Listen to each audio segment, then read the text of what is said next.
పంపించండి. రివర్స్కి వచ్చింది 50 నెంబర్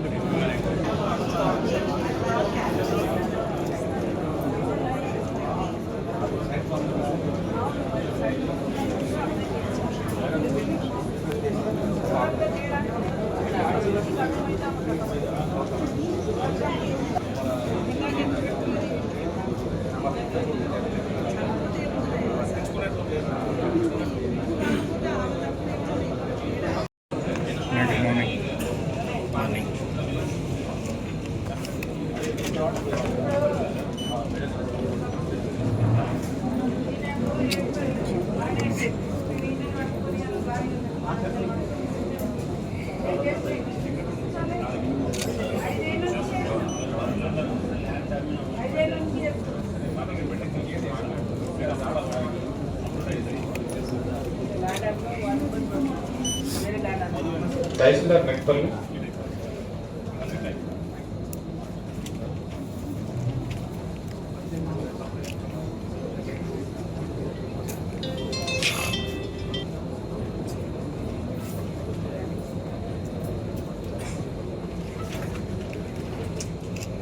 తహసీల్దార్ సారంగపూర్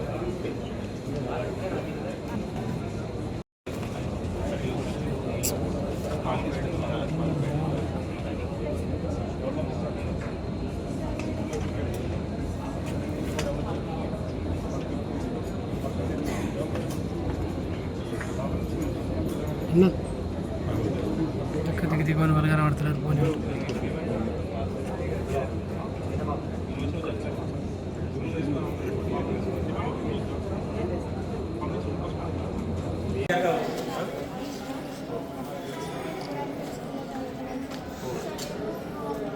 ఇట్లా అరే ఇట్లా సరే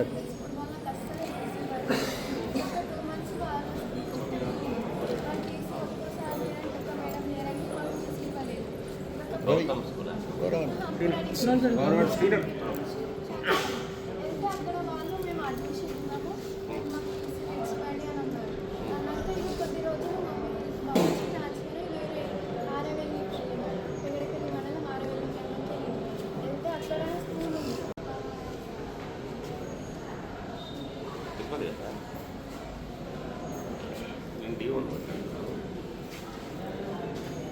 ఇప్పుడు ఈ గ్రీష్మ అనే పాపది అప్లికేషన్ ఇచ్చినట్టు తీసియలే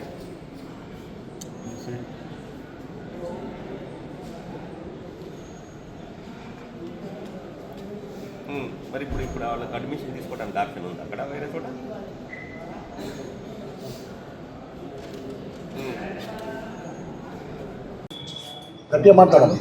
నా పేరు గ్రీష్మ. నేను ప్రభుత్వ ఉన్నత పాఠశాల పురాణిపేటలో 7వ తరగతి చదువుతున్నాను.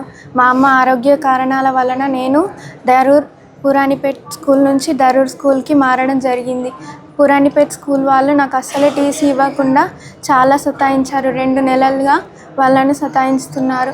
వాళ్ళకి టీసీ ఇవ్వకపోవడం వలన నన్ను దరూర్ స్కూల్లో వాళ్ళు జాయిన్ చేసుకోకపోవడం వల్ల నాకు ఇప్పుడు ఎగ్జామ్స్ రాయడానికి ఏ స్కూల్ లేదు. అందుకే నేను ఎగ్జామ్స్ రాయడం కోసం ఇక్కడికి వచ్చాను. గ్రీష్మ.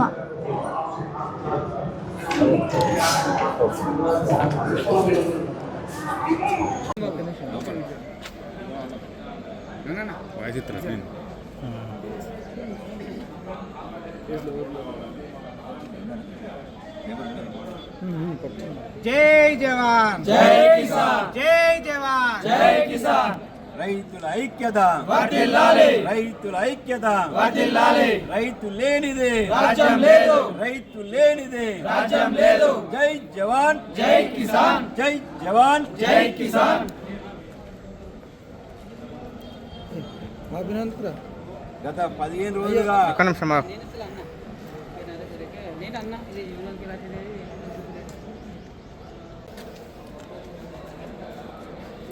గత వారం క్రితమే ఇక్కడే కలెక్టర్ ఆఫీస్లో కొనుగోలు కేంద్రాలు ఏర్పాటు చేయాలని చెప్పేసి పెద్ద ఎత్తున రైతులందరం వచ్చి వినతి పత్రం ఇవ్వడం జరిగింది. మళ్ళీ 10 రోజుల తర్వాత కూడా పెడచేను పెట్టిన కారణంగానే మళ్ళీ రావాల్సి వచ్చింది ఇక్కడ దాకా. ప్రభుత్వం ఏమో కొనుగోలు కేంద్రాలు ఏర్పాటు చేయాలని చెప్తున్నది. మరి ప్రభుత్వ యంత్రాంగం మాత్రం నిమ్మకు నీరెత్తినట్టున్నది.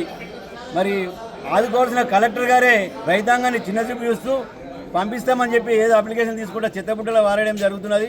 మరి ప్రభుత్వం కొంటదా లేదా? మరి మీ మాట మీకెళ్ళి మేము పెద్ద ఎత్తున ఆందోళన కార్యక్రమాలు చేపడతామంటే మేము రేపే చాలు చేస్తామని చెప్పిన ప్రభుత్వం ఇలా ప్రభుత్వం చెప్పిన మాటకే గతి లేదు. మరి రైతాంగం అంతా ఎడిపోవాలా? ఏం లేకున్నా క్వింటాల్కి 800 రూపాయలు నష్టపోతుంది. దళారీ వ్యవస్థ, దళారులను ప్రోత్సహిస్తుంది ప్రభుత్వం. ఇండైరెక్ట్గా దళారులను ప్రోత్సహిస్తుంది, రైతులు కాదు ప్రోత్సహించేది, దళారులను ప్రోత్సహిస్తుంది. ఎందుకంటే మీరు కొనుగోలు కేంద్రం ఏర్పడిన కారణంగానే ఇలా దళారులంతా బతుకుతూ ఉన్నారు. 1600 నుంచి 1800 మాత్రమే పెడతా ఉన్నారు.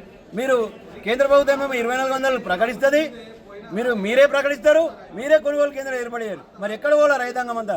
రాష్ట్ర రైతుల ప్రభుత్వ రైతాంగం అంతా ఏం కావాలని చెప్పేసి ఈ సందర్భంగా ప్రభుత్వాన్ని నేను అడుగుతా ఉన్నా. మరి కలెక్టర్ గారు కనీసం రైతులన్నా చులకన భావనతో చూస్తున్నారు. రైతులు ఎందుకు వచ్చారు, వీళ్ళు మన దగ్గరికి ఎందుకు వచ్చారు అన్నట్టు చులకన భావనతో కలెక్టర్ గారే ఉంటే మరి రైతులను ఎవరికి మొర పెట్టుకోవాలా, ఎవరికి వినాలా? ప్రభుత్వం యంత్రాంగం ఏమో నిమ్మకు నీరెత్తుతుంది, మినిస్టర్లు ఏమో దొరకరు. మీరంతా అధికారులు మరి ఏం చేస్తూ ఉన్నారు? రైతులను కాపాడే ప్రభుత్వం అంటారు, పొద్దున్న లేస్తే మరి రైతు ప్రభుత్వం అని చెప్తారు, లేకుంటే రైతుల కోసమే మేము ప్రభుత్వం అని చెప్తారు. మరి రైతాంగానికి ఏం చేస్తూ ఉన్నారు? పంట చేతికి వచ్చి నెల రోజులు అయితే ఉంది, మీకు తెలియదా? మీకు సోయి లేదా?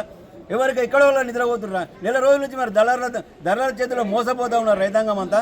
జిల్లా రైతాంగం మేము గత వారంలోనే మేము ధర్నా కార్యక్రమం చేపడితే రేపు పొద్దున్నే చాలు చేద్దామని చెప్పి మమ్మల్ని మభ్య పెడతా ఉన్నారు. రోజుకో మాట చెప్తున్నారు, రైతాంగాన్ని మోసం చేస్తూ ఉన్నారు. ఇప్పటికైనా వ్యవసాయ శాఖ మంత్రి గారు కళ్ళు తెరిచి రైతాంగానికి వెంటనే కొనుగోలు కేంద్రాలు ప్రతి మండల కేంద్రంలో కొనుగోలు కేంద్రాన్ని ఏర్పాటు చేయాలా. లేనట్టయితే రేపు పొద్దున జరగబోయే పరిణామాలకు మాత్రం రైతాంగం మా చేతిలో ఉండదు. ఎందుకంటే రైతులు ఇప్పటికీ ఆవేదనతో ఉన్నారు. మీరు చేస్తారనే ఉద్దేశంతో ఆగిన ఈ 10 రోజులు కూడా రేపు జరగబోయే పరిణామాలు మాత్రం తీవ్రంగా ఉంటాయని ప్రభుత్వాన్ని హెచ్చరిస్తూ ఉన్నా.